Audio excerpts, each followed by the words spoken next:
money. I don't know about you guys. I'm really good at spending it, and goodness knows the economy, the internet have all sorts of ways for me to spend it these days. But somewhere between when the money hits my bank and the long-term plan, sometimes there can be some confusion, some paths, some distractions. So I thought that this could be a great opportunity for us to sit down with Rye St. Louis member Sara Gelsheimer, Senior Wealth Manager at Plancorp, who is going to share some tips and tricks with us on really solidifying a financial vision, and then giving us some tips and tricks in some really key areas to make sure that we have our bases covered, have a good plan to make sure that we are spending and saving appropriately. Sara, thank you so much for joining me. Thanks for having me, Kate. I'm really excited. Well, perfect. Well, I could wax on and on about how fantastic you are, but no one will do a better job of describing who you are and what your role is at Plancorp better than you. So just to kick everybody off, I would love for you to tell everyone a little bit more about yourself and why this is something that you're so passionate about. Absolutely. So as you mentioned, I'm a senior wealth manager at Plancorp. So I truly get the pleasure every day of working with individuals, families, and helping them achieve their financial vision, their financial goals. And so every day is different. Every person that I work with is different. Everyone has different goals. So it's really exciting for me to get to use my knowledge and expertise to really help people live out their best financial lives. Yeah. So, I've been in the industry for about 13 years now. I'm a certified financial planner, and I'm also head of our Inspire Her Women's Initiative. So we started that about 5 years ago to really encourage women to take a deeper dive, get more involved in their financial lives. And we want to be able to provide education and really just a platform where they feel comfortable asking questions. So yeah, a little bit more about what we get to do every day. Yes, well, that's huge. And both in like the focus on women, which I think is so important, because I hear over and over again about how you have lack of involvement and engagement, which I think probably stems maybe from fear, and it's probably a self-perpetuating issue. And then also there's a confidence gap as a result then from that. So I love what Plancorp does to really proactively reach out to and engage women in their finances. I also love what you said too about how you get to work, what your favorite part of your job is how you work with so many different families and individuals. And what we're talking about today in vision planning and goal setting is that everyone's goals are so different and unique. All of our money looks the same, but it spends it, and our visions and our intentions for it are so unique and so different. And I bet that's really fascinating. I'd love to hear more about sort of what common things, what are some of the most common things that you're seeing customers are when they're setting those financial visions, what kind of things are really important for them to be thinking about, and maybe even how someone should go about stepping back and thinking, okay, what is my financial vision? What is my goal? Yeah, no, those are great questions. We really encourage clients to, like you said, take a step back, spend some time, even figuring out what you want that to be. Obviously they always say the adage is money can't buy happiness, right? But the reality is money can buy you a lot of things that do make you happy. Yeah. And money is a necessity, right? For reaching independence, for having flexibility and getting to do the things that you want to do. So instead of just viewing money as, oh gosh, I just need to keep saving, well, let's think about, what are you saving for? If you think about what you're actually saving for and really try to not just, say, oh, I'm saving for retirement. Well, cool, great. Most people are. Like, think about what do you want retirement to look like? My husband and I will talk about, well, we would really love to be able to buy a piece of property, some land somewhere, and have our kids go there. This would be even pre-retirement. Thinking about the things that are really important to us. And when you think about, okay, I'm saving for that vision. I'm actually thinking about what it's going to feel like to wake up with only seeing land, and no people around, and having our kids go play out there on the weekends or whatever that might look like. It makes it a little bit easier for me when I see the money that was going from our paycheck each month to go towards that, vision. Totally. So the more you can actually, sit down and really think detailed about what you're wanting to accomplish, whether it's sending kids to whatever school they want to, with hopefully, no debt or little debt, or, saving for that dream retirement of sitting on a beach somewhere drinking your pina colada. If you actually really visualize and start thinking about that, it'll make it easier for you today. Your current self will, be able to part with that money a little bit easier, knowing that your future self is going to thank you for that. So I think we are in such an instant gratification world right now that it's like, I want something, I want to spend it right now. Yeah. Whereas the more you can kind of think about your future self a little bit more, the easier it's going to be to set aside that instant gratification to save for that long-term goal. Does that make sense? It totally does. Yeah. And I'm just thinking, like, gosh, I know some people where their dream is to retire at, 45 or even earlier, it's like a really early retirement. There's other people who, it's like children's education people, it's selling everything and buying an RV and, being, what is it called? A gray nomad, and like traveling the country and traveling the world. And it's all very unique. And I'm sure what you need to do, or giving a ton to charity. I think about that too, whether it's having a library named after you, or even just really, it's like, I'm working so hard for something and I want to make a difference with that money, and leave a legacy from that standpoint too. So I can even just thinking about people in my life, how unique their visions are. And I'm sure from a financial standpoint, what you need to think about and plan for all of those scenarios is really different. Sure. Very cool. Well, so let's dive into some of those really common ones. Thinking about kids. I mean, you and I are both parents, working moms. I know a lot of RISE members are, and even if you are not, I can't tell you how many, aunts that I have in my life who do support, at birthdays, send my daughter 529 money, and can really have a real impact in what even my daughter and soon to be son's concept of money is, and what saving is like, and the concept of money. So I'd love to talk a little bit about kids, because I do think it applies to so many of us. So whether it's saving for private school when they're in elementary schools, or trips and tutoring, or long-term college, talk to me a little bit about how can we think about our children, and what kind of options are out there. Yeah, no, that's a very common goal that people come into my office saying they really want to be able to provide good education for their kids. And they want to do that in a smart, and efficient way. And so there are, thankfully, a lot of really great vehicles that you can use. I'm sure most people, like you said, have heard of a 529 education account. So, for those of you who don't know what that is, you can put money into the account, and you, for example, in Missouri, get a Missouri tax deduction up to $16,000 if you're married. Okay. And so you can get a Missouri deduction for that. But the money that you put into that account grows, and if you use it for qualified education expenses, you get to pull that money back out without paying tax on that growth, which is really great. Yeah. Sorry to interrupt you. Did they change, like, I guess I was always thinking it's only for college, period. Did they change some of those rules and kind of expand it a little bit more? Are there some unknown areas that people aren't aware, or less utilized things you can use? So it was originally designed for college, but recently, and within the last few years, they actually updated that so that you can actually use up to $10,000 per year per student for private grade school and high school. So that's really helpful for all those people, who, especially in St. Louis, where it's not cheap to send your kids to private schools. That can be really helpful. So you can get the money into the 529, and you can pull up to that 10,000 out even before they hit college, which is a really great option.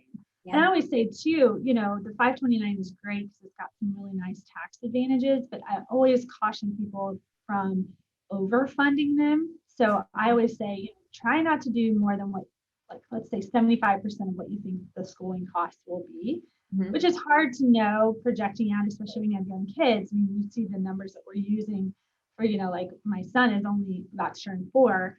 So if you project these costs out another 14 years, it's astronomical. I'm like, we'll never hit that 75% mark. But but especially for people who are getting closer to that mark, making sure that they don't put too much in. But the good thing about a 529 is you can actually change the beneficiary too at any point in time. So child number 1, maybe gets a full ride scholarship. Well, maybe child number 2 doesn't.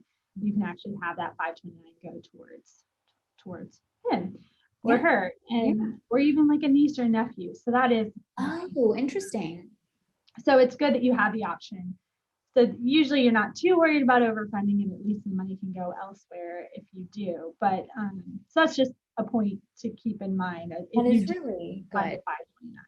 Yeah, that And is. I always say too, I mean, this is a pretty common thing that you will hear, the whole like put on your own oxygen mask before you worry about others. But I always encourage people, make sure you're saving for your own retirement first Okay. before you focus all your money towards a 529 account, for example, just because, I mean, the reality is the kids can get loans if they need to, and you can't get a loan for retirement. So making sure that Sure. you're not setting aside your own financial goals at the expense of, saving for kids' education. Yeah.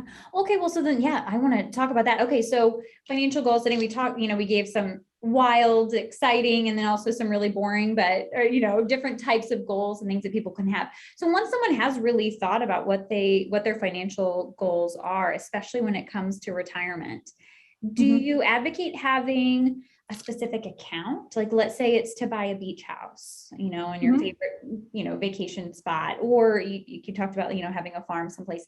Do you advocate having for your retirement, whatever that retirement looks like, having separate accounts so it's very specific like that? How do you encourage people to keep focused on that financial, if they're having a very specific financial goal, whatever that may be for their retirement? Yeah, I would say like everything, it depends. But if you have access to a 401k and there's any kind of company match that you get, you got to put the money there. Put enough money there to get the free match. It's literally the only place that you can get free money. So definitely putting money towards your 401k. And then, you can also save to an IRA account or even a Roth account. Roth accounts are great options, especially for people who are younger and are theoretically in a lower tax bracket now than they perceivably would be down the road.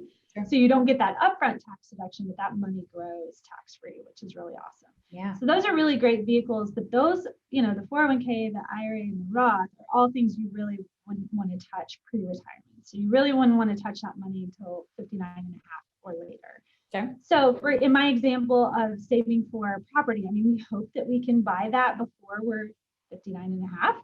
So for those types of goals that it's not an immediate goal. It's not something we're going to go spend money on in the next 2 years, let's say, because if that were the case, I'd say keep it in cash. You don't want to put it in the market where you could have some major ups and downs. Sure. So for something that's longer term, like more than, let's say, 3 years, but maybe not quite all the way to retirement, you probably wouldn't want to lock it up in a retirement account. Okay. So just a taxable account. So, just a joint account at a brokerage firm, like, TD Ameritrade or Schwab, and investing it, in the market. And I always advocate for low cost, very diversified funds. Yeah. And then, having that be your second home bucket or whatever you want to call it that helps you stay on track. But having it in a taxable account just gives you more flexibility. So you're not getting as many tax benefits as a retirement account, for example. Yeah. But you're able to access that money without penalty sooner than you could from a retirement account. Yeah. Does that make sense? It does. It's interesting. And I'm just thinking about, like from of course I'm personalizing it and thinking about like all the different areas and things. And I'm like, oh, a Roth, I remember that being so important when I was younger, and then maxing that out. And then, you're right. Employer match on a 401k. That is a gold mine. Oh yeah. You cannot pass that up at all. And I mean, with any of these, really, I think the key to success truly is setting up savings to those buckets and automating them. I mean, I don't know about you, but it's like, if something's not automated in my life, Lord knows I'm not going to remember to do it. So, sure. Yeah. I mean, that's why 401ks are generally really successful, is because when you sign up for a 401k and you elect how much you're going to save of your paycheck, it happens automatically. It's coming from your paycheck every 2 weeks or however often you're paid. Yeah. So I always encourage people to do the same thing, like with their Roth or with this taxable bucket I talked about, where if we've got this goal of saving for our farm or whatever you want to call it, let's say we want to, dedicate $100 a month to it. Well, set that up so it's automatically going there, and that's going to help you to achieve success. Because if you're relying on yourself to remember, like, oh, I should probably put some money in there, I don't know. I'll speak for myself in saying that it's very unlikely to happen if it's not automated. Yes, yeah. Driving by the Starbucks drive-through becomes really a much easier and automatic, mindless Absolutely. place for Right. that money to go For instead. sure. For sure. So just like through your own bank account, like you can Mhm. set up automatic transfers and withdrawals and things like that Uh-huh. to sort of dummy proof yourself or save you from Exactly. yourself. And Right. Exactly. And I always say too, with let's go back to the 401k, for planning for retirement, a good rule of thumb, and of course it can vary by person, but rule of thumbs at least are good to give you a yeah, gauge. yeah, I mean, people should save, if you can, 15 to even up to 20% of your net income into whether that is the 401k or the IRA or the Roth. mhm, And so for some people, they're like, oh my gosh, there's no way. Like, there's no way I can get to that. Well, start small. Start wherever you can. Maybe it's only 5% today, but try, let's say, every 6 months or every year to bump it up 1% until you get to that point. So you can, do the things, take those baby steps, make it manageable so that you don't feel so overwhelmed that you just give up, because that's not helpful. So, oh, for sure. whether it's saving for retirement and hitting those goals or saving into that taxable account, even if you're starting small, that's okay. Just Mhm. starting that habit is truly half the battle. Yeah. So don't worry if it's even a small amount. Yeah. Well, because the sooner you start, that even if it's just a tiny amount, it's going to grow exponentially the longer it's in there compared to if you delay and wait 5 years. And even if Right. you put in I'm sure you would know it far better than I would, but like, like the $5 that you put in, if you, it's like if you wait, then if you double it or triple that amount, it's still Right. not going to amount to more. It's when you started earlier in Yeah. smaller Oh, increments. yeah. You can look at those charts. I mean, they're always mind blowing when you see that, but it's basically, I talk about, it's compound interest, which is earning interest on your interest. And it just keeps, it keeps growing. I call it a superpower. I mean, it's crazy what compounding interest can do for you. So the earlier you start, the more time it has to work in your favor. So even if that starting is small, that $5, you're going to earn a little bit of interest on that interest of the $5, and that's just going to keep going and going. So yeah, the sooner you can do it, the better. But if you're, however along in your journey, you're like, oh my gosh, I should have started sooner. Don't worry about the past. I mean, just start where you are and make sure that you take the necessary steps that you can today. And like I said, increase it over time if you can. Yeah. It makes me think about a couple of people that I know in my life and even in the RISE community who, not everyone is an entrepreneur, but there are some who, maybe one of their life goals and financials was to leave corporate America and start their own business. And I often hear, it's like, okay, I gave myself a year of no income or a year of whatever, and to get this business going and growing it. Or, I'm in a season, I also know people who have young children and mom decided to back off and go down to part-time or take some time out of the workforce. And they're like, our financials took a dip. So whether it's something chosen or whatever it may be, and so that saving became something harder, or that for a certain amount of time wasn't going to be possible.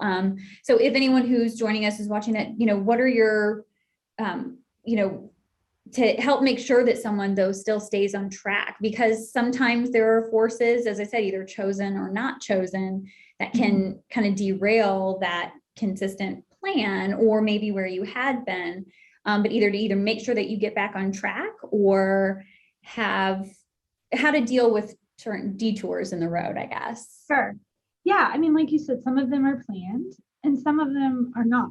And so for the ones that we know we want to do. So if you know going into your career that you'd ultimately like to take a step back when you have kids, then try to ramp up your savings before that point in time as much as you can to kind of build in that buffer. And I always encourage people, regardless of that situation, having an emergency fund of at least, I'd say at the very least 3 to 6 months of living expenses on hand would be great. And if you know in advance that you want to take, a big step away, maybe trying to build that up even more would be ideal. Now, granted, some of these are unknowns, so those you may not be able to plan for. So in those instances, I always encourage people to, again, do as much as you can, even if it's, if you were once doing $1,000 a month of savings and now you can only do $25 a month in savings, still having that habit of keeping the habit of having some amount of money still being set aside is so important, even if that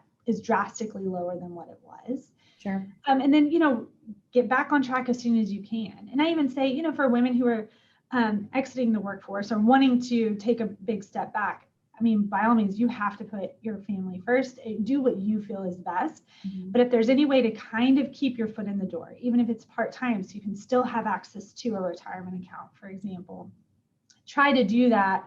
Or, so many people now are creating those side hustles for a little bit of extra income on the side. I mean, those are all great ways to continue on the path, even if it's a little bit different of a path than what you originally set out to do. And I think too, if you are married and you have a spouse who's working, you are eligible still to contribute to an IRA and a Roth if they have earned income. So that's another good point. So some people think, oh, if I'm not working, I can't contribute to an IRA or Roth. But as long as your spouse is working, you can still contribute. So that's always a good thing to keep in mind too, if you financially can afford to do so. Of course. Yeah, no, that's really good to know. And yeah, I don't know if any of that. That's awesome. Great advice. Something else that we mentioned, like in thinking about financial goal setting and planning, one of the things I mentioned was charitable giving and leaving a legacy behind in that sort of way. Talk to me a little bit about, and I can't tell you how charitable and giving and generous the Rice community is. So I know that this is a priority, whether it's having a museum named after you someday, or even just, a park bench, or just knowing that that your funds made a difference. The charity. So talk to me a little bit about charitable giving and how we can plan for that. What sort of options are available for us to leave a legacy in that way? Sure. So a few years ago, there was some tax law revisions that basically doubled the standard deduction. So it was about $12,000, went up to $24,000. Today it's somewhere around $25,000 for married filing jointly. Wow. And so what that means is that if you take your state and local taxes, which they've capped at $10,000 per year, I'm going to get into some numbers. So I'm going to nerd out for just a minute. That's okay. I love it. I'm going to get my new book. Yeah. Wish I could share my Excel spreadsheet, but I won't do that.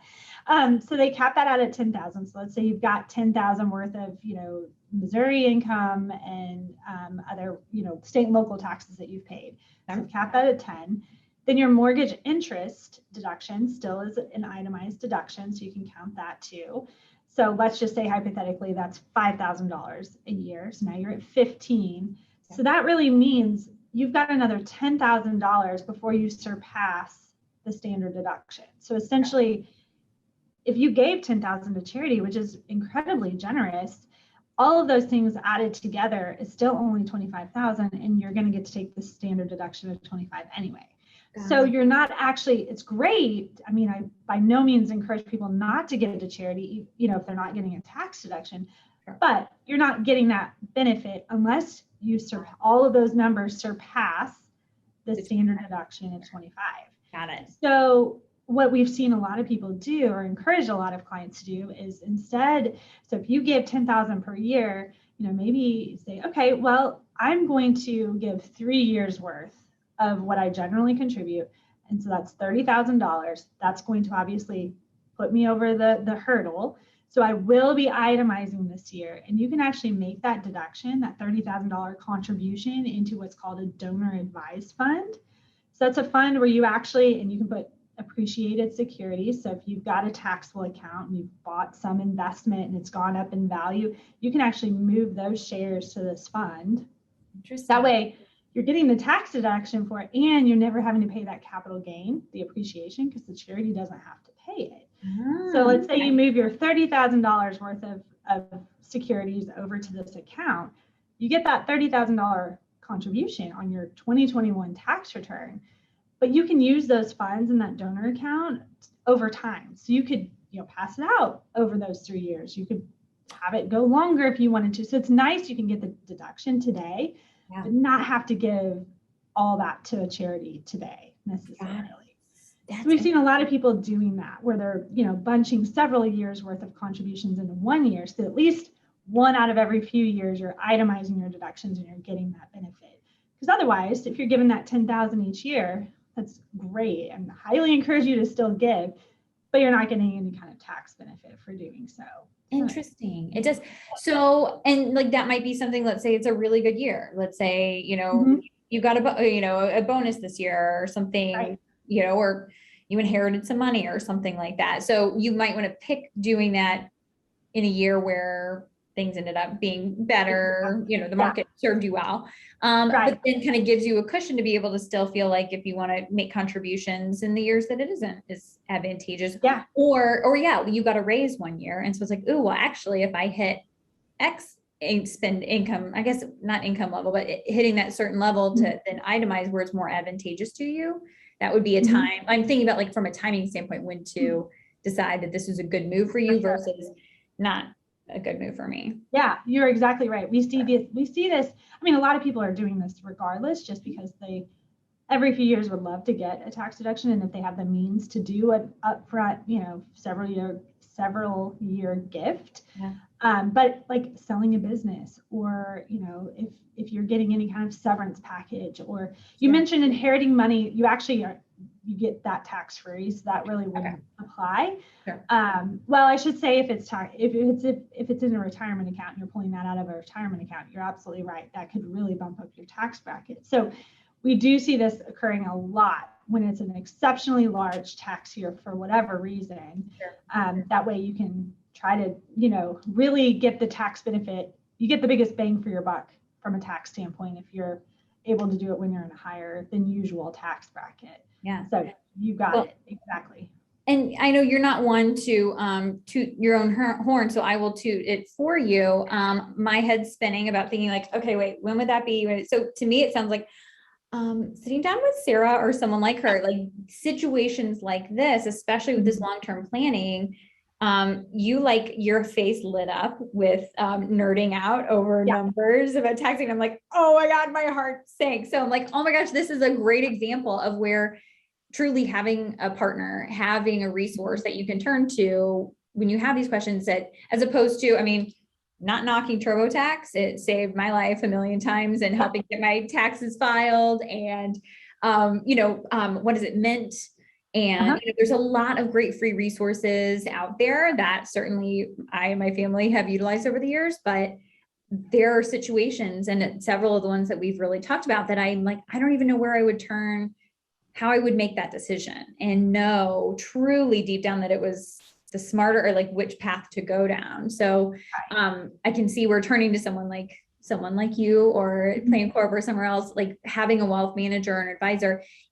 And I think, sorry, here I'm like sort of rambling, but my stream of consciousness, the word wealth, I think implies millionaires. You have to have like an abundance of wealth to ever work with a wealth manager. But not to put words in your mouth, but I would suspect that you would say you don't have to be a 1%er to work with someone like you to help make these decisions. Right, for sure.